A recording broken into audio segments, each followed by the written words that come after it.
Vamos a describir ahora la cosmovisión apocalíptica. Vamos a dar distintas características. Una primera característica que tiene esta cosmovisión es la diferencia entre este mundo y el mundo que viene. Frente a la situación de crisis, ante la impotencia por cambiar las cosas, el futuro salvífico se pone en un orden o mundo nuevos, totalmente distinto del actual. De ahí viene la expresión famosa de cielos nuevos y tierra nueva. Bueno, esto es tomado de Isaías 65:17 y 66:22. Leo la primera de las citas, 65:17. Sí, yo voy a crear un cielo nuevo y una tierra nueva. No quedará el recuerdo del pasado ni se lo traerá a la memoria, sino que se regocijarán y se alegrarán para siempre por lo que yo voy a crear, porque voy a crear a Jerusalén para la alegría y a su pueblo para el gozo. En realidad leí versículos 17 y 18 recién. Y la otra cita que les dije, Isaías 66:22, porque así como permanecen delante de mí el cielo nuevo y la tierra nueva que yo haré, oráculo del Señor, así permanecerán la raza y el nombre de ustedes. Aparece entonces esta idea de novedad por un lado, pero por otro lado, de una novedad que Dios va a obrar. No que será, digamos, realizada por la intervención del hombre, por el cambio del hombre. No. Es una obra que Dios va a realizar. Otra característica es el pesimismo del tiempo presente. Hay un cierto pesimismo sobre este mundo que estamos viviendo, y con razón. Bueno, pues es un tiempo de calamidad, más vale, ¿no? Hay un cierto pesimismo sobre la historia. En la escatología profética, el futuro ideal se prepara a través de la fidelidad a la alianza, cambio de nombre, conversión. En la apocalíptica se espera un cambio tan radical, esto que decíamos recién, que solo Dios puede hacerlo. Acá no tiene nada que ver la conversión del ser humano. En todo caso, la conversión tiene que darse para estar ubicado del lado que te conviene estar ubicado, que del lado de los justos y no del lado de los impíos. Porque de hecho va a haber un cambio del mundo que Dios va a realizar. Hay pesimismo respecto del presente, pero hay un gran optimismo en la esperanza de salvación. Esta esperanza, entonces, relacionando lo que estamos diciendo ahora con lo que dijimos recién, está situada en el mundo que viene, pero que no es un mundo espiritual, como decíamos antes también. Es el que viene después, según lo que dice el Apocalipsis, el que viene pronto, lo que viene pronto. Si a veces, en algún sentido, se lo trascendentaliza, es para remarcar su diferencia, para remarcar su sacralidad, pero está concebido como un tiempo histórico. Otra característica es la idea de resurrección. La inauguración del mundo que viene va acompañada de un juicio sobre los justos y los impíos. ¿Y en qué consiste este juicio? Y en la resurrección. Tenemos distintas posibilidades de comprensión en este sentido. De todos los hombres, por un lado, según la referencia que aparece en el libro de Daniel, capítulo 12, versículo 2, dice, leo desde el versículo 1, ¿no? Para que se entienda bien. En aquel tiempo se alzará Miguel, el gran príncipe que está de pie junto a los hijos de su pueblo. Será un tiempo de tribulación como no lo hubo jamás, desde que existe una nación hasta el tiempo presente. En aquel tiempo será liberado tu pueblo, todo el que se encuentre escrito en el libro, y muchos de los que duermen en el suelo polvoriento se despertarán, unos para la vida eterna y otros para la ignominia, para el horror eterno. ¿Okay? Resurrección para todos. Después se verá para qué lado, ¿no? O en Tesalonicenses, primera carta a los Tesalonicenses, capítulo 4, versículo 16 al 18, se habla de la resurrección de los justos. Porque a la señal dada por la voz del arcángel y al toque de la trompeta de Dios, el mismo Señor descenderá del cielo. Entonces primero resucitarán los que murieron en Cristo. Después nosotros, los que aún vivamos, los que quedemos, seremos llevados con ellos al cielo sobre las nubes al encuentro de Cristo y así permaneceremos con el Señor para siempre. consuélense mutuamente con estos pensamientos. Por lo que da a entender Pablo acá, la resurrección estaría reservada solamente para los justos. Por eso hay distintas tendencias en este sentido. Es un tema común, aunque no esencial, pero que tiene una gran importancia antropológica y social. Los muertos a causa de la opresión son rehabilitados en su persona total. En el libro de la sabiduría, capítulo 2, versículo 21 a 24, miren lo que dice. Así razonan ellos, pero se equivocan, está hablando del razonamiento de los necios, ¿no? Porque su malicia los ha enceguecido. No conocen los secretos de Dios, no esperan retribución por la santidad, ni valoran la recompensa de las almas puras. Dios creó al hombre para que fuera incorruptible y lo hizo a imagen de su propia naturaleza, pero por la envidia del demonio entró la muerte en el mundo y los que pertenecen a él tienen que padecerla.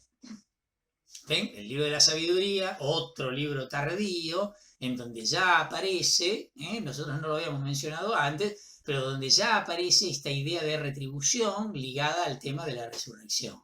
Entonces, el mundo que viene se identifica con el reino de Dios y el juicio escatológico se identifica con el día del Señor.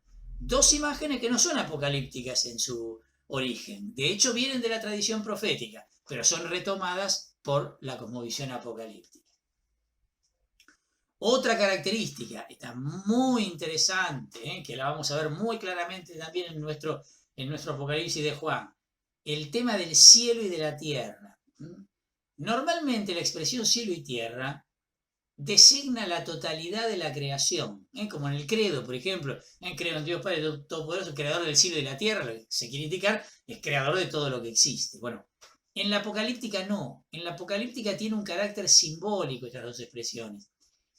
La tierra representa al mundo como aparece, el mundo empírico, digamos, lo que va a describir como el lugar de los impíos, el lugar donde se desarrolla la historia. Y el cielo se va a entender por la dimensión profunda y trascendente de ese mismo mundo, donde actúan los poderes sobrenaturales, Dios y los ángeles, o sea, sería el lugar de los santos. A ver si nos entendemos, son dos miradas de la misma realidad. La realidad es una sola, que es susceptible de ser leída como mundo o como cielo. En tanto en cuanto la veo desde su dimensión humana, temporal e histórica, se la concibe como mundo. En tanto en cuanto se la concibe como realidad trascendente. ¿Qué quiero decir como realidad trascendente? Con Dios adentro, con la presencia de Dios acompañando, ¿sí? En ese sentido, la misma realidad se la denomina cielo. Por eso es que muchas veces en el libro del Apocalipsis se va a hablar de lo que pasa en el mundo y de lo que pasa en el cielo, como si fueran cosas distintas que están ocurriendo, pero en realidad es lo mismo, nada más que visto desde distintas perspectivas. Interesantísimo esto, ¿eh? Por ser una expresión entonces mítico-simbólica, hay que interpretarla teológicamente. Cielo y tierra son dos dimensiones, pero de la única historia. Dos dimensiones de la única historia. Algo parecido a lo que en el lenguaje popular nosotros hablamos, la historia sagrada y la historia profana. ¿Qué son dos historias? No. La historia profana es la historia en tanto en cuanto la considero con los avatares propios de la historia. En tanto en cuanto leo la presencia de Dios en la historia, esa historia se convierte en sagrada para mí. La leo sagradamente. Yo siempre digo, si fuiste a un colegio religioso, lo que te hicieron hacer en el retiro que te propusieron en cuarto año, que te tiraron debajo de un árbol con una hojita y te dijeron que hagas la línea de tu vida y que marques los momentos más significativos donde reconociste la presencia de Dios en tu vida. Bueno, ¿qué es lo que ocurrió ahí abajo del árbol? Vos hiciste una lectura sagrada de tu historia, una historia que a lo mejor considerabas profana, le reconociste la sacralidad, o sea, la presencia de Dios a esa historia. La historia es la misma, es la historia de tu vida. Nada más que cambia la lectura que hiciste de ella. Una antes del árbol, otra después debajo del árbol. ¿Se entiende? Bueno, es esto, no son cosas distintas. Otra cosa también, bueno, voy a dejar de decir que son interesantes, porque a mí me parecen interesantes todas, pero la revelación de la realidad. ¿No? El Apocalipsis hace visible la realidad de los santos y legitima su causa, legitima su resistencia, su lucha.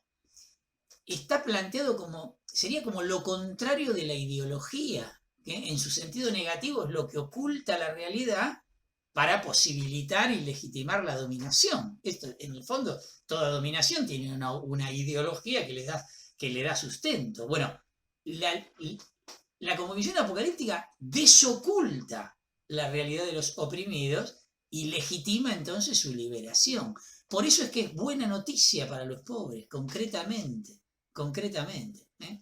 Revela, en relación con lo que decíamos antes, ¿no? Revela el cielo, revela esta dimensión profunda de la historia que normalmente no se ve, porque es donde Dios actúa.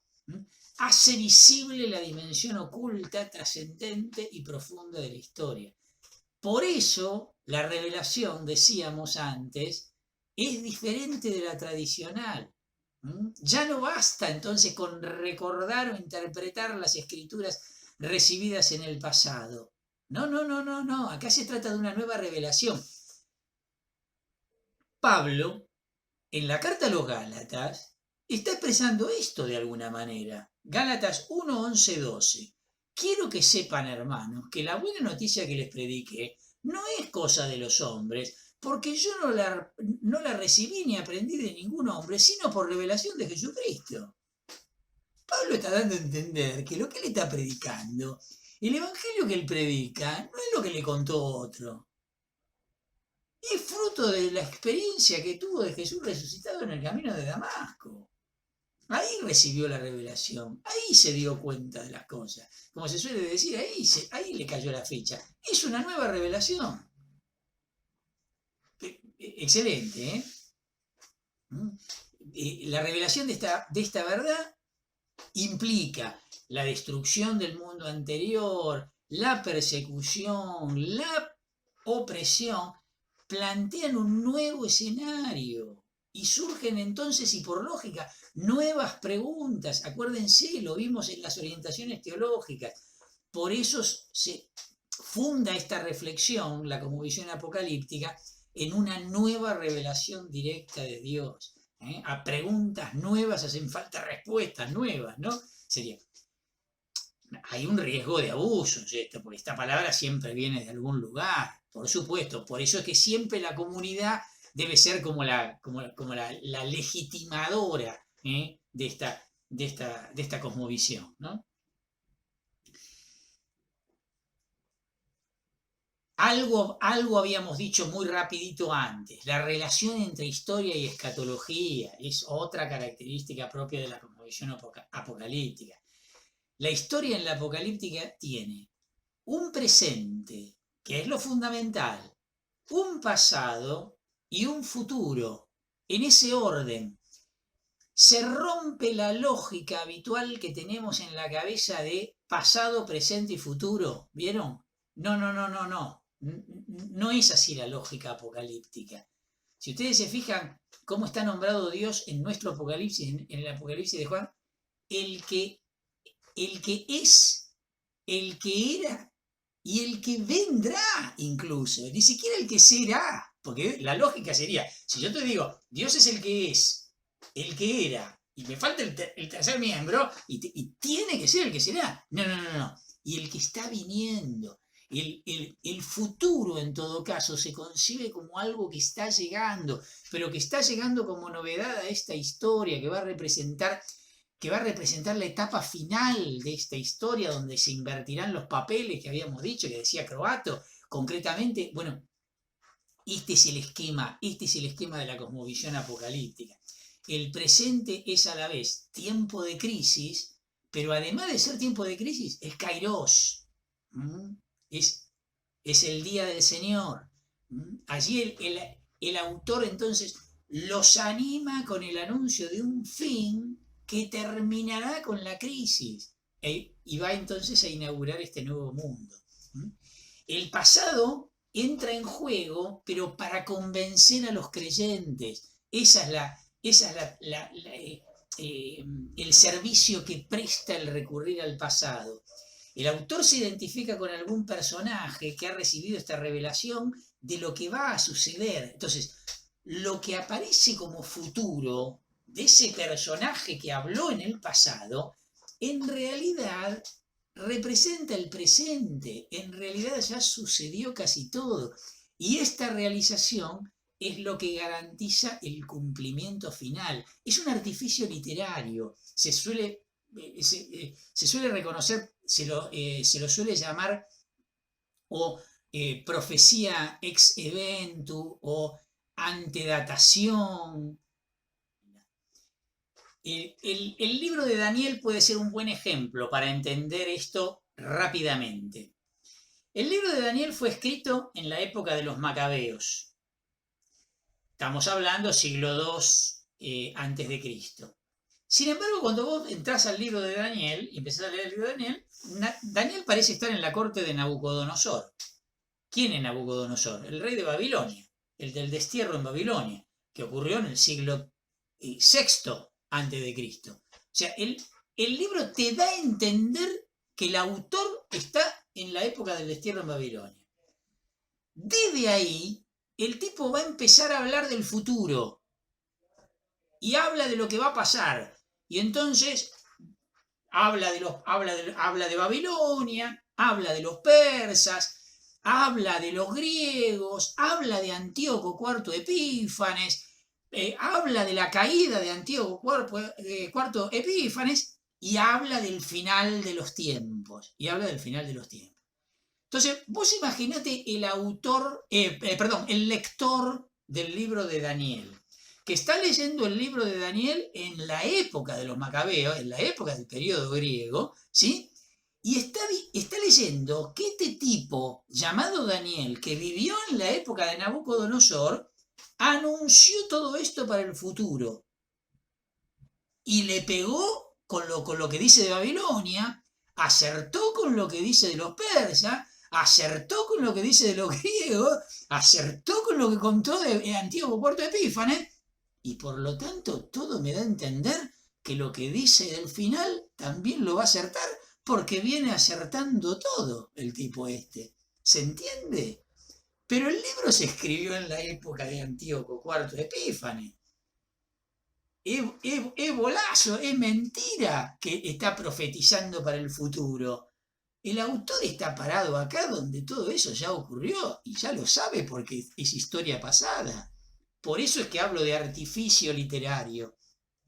Y por eso es que digo que el pasado está al servicio de garantizar o de fomentar la confianza en el mensaje por parte del lector. ¿Se entiende? Este es el artificio. Y por eso todo lo que dijimos antes de la pseudonimia. Por eso es tan importante que el autor esté identificado con un personaje del pasado. Porque si no, no se puede dar este recurso literario. No se podría generar este recurso literario. ¿Cómo lo leemos esto nosotros? Espontáneamente. Ya sé, más de uno lo está pensando en este momento. Pero esto es mentira. El autor está engañando. Sí, pero no. Está engañando de la misma manera que el libro del Deuteronomio engaña diciendo que lo que contiene el libro del Deuteronomio son los discursos de Moisés y Moisés estaba muerto hace 400 años cuando se escribió el Deuteronomio. El objetivo pasa por otro lado. Tenemos que cambiar la cabeza.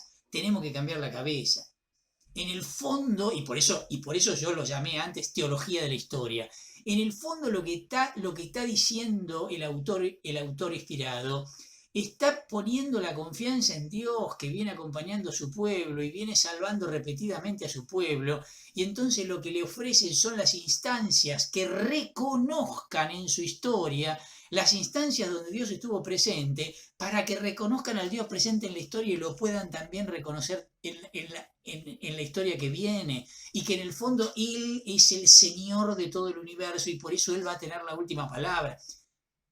El mensaje del Apocalipsis es muy simple, de cualquier Apocalipsis, es el bien triunfará sobre el mal y ya, Dios va a tener la última palabra. El mensaje pascual en última instancia es apocalíptico en este sentido. Todo da a entender muerte, todo da a entender muerte el Viernes Santo. Se acabó todo, listo. Volvamos a casa, discípulo de Maús. Sin embargo, no. La muerte no tiene la última palabra la tiene la vida. Dios tiene la última palabra. Bueno, el mensaje del Apocalipsis es ese. De cualquier Apocalipsis es ese. Entonces, ahora la estás pasando mal, ahora estás sufriendo, ahora es un desastre. Bueno, no te preocupes, porque esto no es el fin. Esto no es el fin. Esto va a cambiar. Por eso que es un canto de esperanza. Siempre. Para los justos, por supuesto. No vayas a estar del lado de la hueste de la bestia, en lenguaje del Apocalipsis de Juan, porque vas a arder en el ¿cómo se llama? En el lago de azufre y fuego. Más vale. Acuérdense de lo que les dije. Acá hay negro y blanco. No hay grises. No hay grises. Ni siquiera va a haber posibilidad de conversión después. Ya está. Está todo jugado. Está todo jugado. Más vale que estés ubicado en el lugar digamos, correcto. ¿Sí? ¿Cómo entiende el futuro en medio de todo esto que estamos diciendo? Así como habla del pasado en función del presente, también hablará del futuro en función del presente. El presente es lo único que importa, por otra parte, ¿qué es lo único real? El presente. En Apocalipsis 1:4 y en Apocalipsis 1:8 está esto que les decía antes, ¿no? Aquel que es, que era y que vendrá. El futuro no es, sino que viene, irrumpe en el presente. La escatología, entonces, es lo que pone fin al sufrimiento y a la crisis. La escatología, habitualmente entendida, reduce todo a un juicio final entendido normalmente como un juicio individual, espiritualizado y deshistorizado. Esa es la imagen que nosotros tenemos habitualmente de la escatología, del juicio. La escatología apocalíptica no, es eminentemente histórica, es parte de ella, se realiza en ella, representa su meta, es la meta del camino, pero bueno, la meta es parte del camino, no es más allá del camino, no, es trascendente. ¿Por qué? ¿Por qué? Ya lo dijimos antes, pero lo enfatizo acá, es trascendente porque es Dios el que la realiza. En ese sentido, porque viene de Dios. Por eso es trascendente. Está más allá de la muerte, más allá de este mundo, pero se realiza dentro de la historia como éxito total y fin de la historia. Representa el fin de la historia, justamente. Ya más como característica casi del genio literario, aunque todavía dentro de la cosmovisión, el recurso permanente a los símbolos y los mitos. Por eso la utilización de elementos cósmicos, el sol, la luna, las bestias, las águilas, las langostas, ríos, árboles, todo tiene un valor simbólico, nada es lo que dice ser. También aparecen elementos humanos, los 24 ancianos, los ángeles, la mujer, la prostituta, todo representa otra cosa. El carácter polisémico. ¿Qué quiero decir con esto? Que las representaciones simbólicas no siempre tienen, digamos, esto es símbolo de tal cosa. No, qué sé yo, la mujer del capítulo 12, que nosotros, por supuesto, y sigamos viendo en María, con las 12 estrellas y la luna bajo los pies, sigamos viendo la María. Pero es María, es la iglesia, es la vida, es la mujer, un montón de símbolos. Digo, no estoy diciendo que no es María, por Dios, pero digo, es mucho más, hay muchas más posibilidades. Bueno, y así expresan realidades históricas. Miren, leo Isaías 65, 17, 23. Sí, yo voy a crear un cielo nuevo y una tierra nueva. No quedará el recuerdo del pasado ni se lo traerá a la memoria, sino que se regocijarán y se alegrarán para siempre por lo que voy a crear. Porque voy a crear a Jerusalén para la alegría y a su pueblo para el gozo. Esto ya lo habíamos leído, pero sigo. Jerusalén será mi alegría. Yo estaré gozoso a causa de mi pueblo y nunca más escucharán en ella ni llantos ni alaridos. Ya no habrá allí niños que vivan pocos días, ni ancianos que no completen sus años, porque el más joven morirá a los 100 años y el que no llegue a esa edad se lo tendrá por maldito. Edificarán casas y las habitarán, plantarán viñas y comerán sus frutos. No edificarán para que habite otro, ni plantarán para que coma un extraño, porque mi pueblo vivirá tanto como los árboles y mis elegidos disfrutarán de la obra de sus manos. Ellos no se fatigarán en vano ni tendrán hijos para un fin desastroso, porque serán la estirpe de los bendecidos por el Señor y ellos y sus vástagos junto con ellos. Antes que llaman yo les responderé, estarán hablando y ya los habré escuchado. El lobo y el cordero pasarán juntos, el león comerá paja como el buey y la serpiente se alimentará del polvo. No se hará daño ni estrago en toda mi santa montaña, dice el Señor. ¿Se dan cuenta? Está hablando de un paraíso, pero acá, definitivo. A mí lo que más me gusta de todo esto es que el león comerá paja como el buey. Me encanta, me encanta. El señor león, el rey de la selva que patoteó durante toda su vida a todo bicho que andaba dando vuelta por ahí, también va a estar. Pero no va a poder ser más patotero. Ya no se va a comer a ningún animalito más. Si quiere comer, se va a tener que llenar la panza con paja como el buey. Me encanta la imagen. Me encanta, me encanta. Bueno, dejo acá la puerta abierta para ingresar a las características. Ahora sí, ya nos estamos acercando al género literario apocalíptico. Ya con esto último que dijimos, algo ya nos estuvimos acercando. Pero bueno, termina con esto la cosmovisión apocalíptica.